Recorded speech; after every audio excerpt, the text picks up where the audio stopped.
pairing the psychedelic with the physical therapy could really, enable us to treat these brain diseases that we just don't have any other hope for at this point. So it would be a massive, massive paradigm shift for all of neuropsychiatric disease, and neurology and psychiatry and neurosurgery. Everybody would be impacted, but also, like I can imagine, language schools opening up, right? It would be potentially, a game changer and an ability to rapidly induce this restoration of that state of malleability.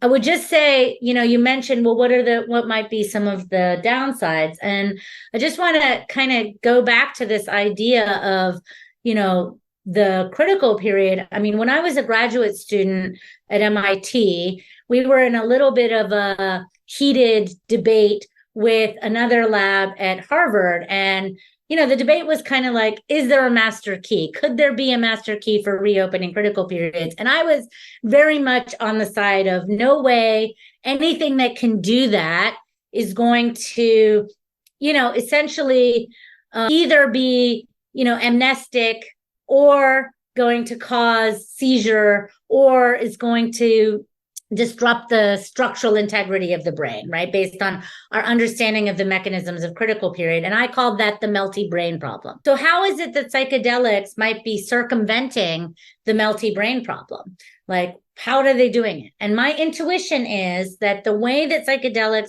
circumvent the melty brain problem is that their effects are context dependent.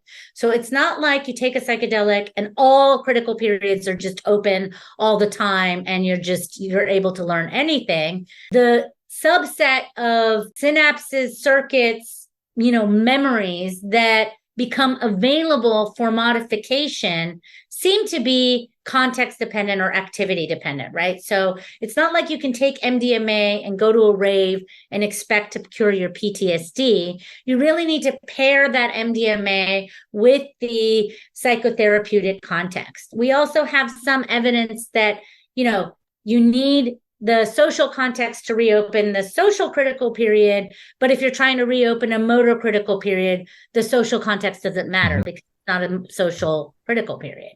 Do you think this context dependency has something potentially to do with the potential relevance of the subjective effects themselves? So for example, if someone, I talked to someone on the podcast a couple of years ago who was an early participant in psilocybin-assisted therapy for addiction. He was a severe alcoholic, and he described, and it worked beautifully for him. That's great.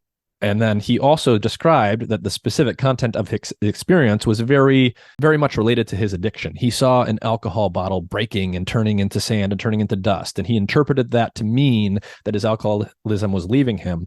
And one reaction to that could be like, that's just a side effect. It's great. That's a wonderful experience.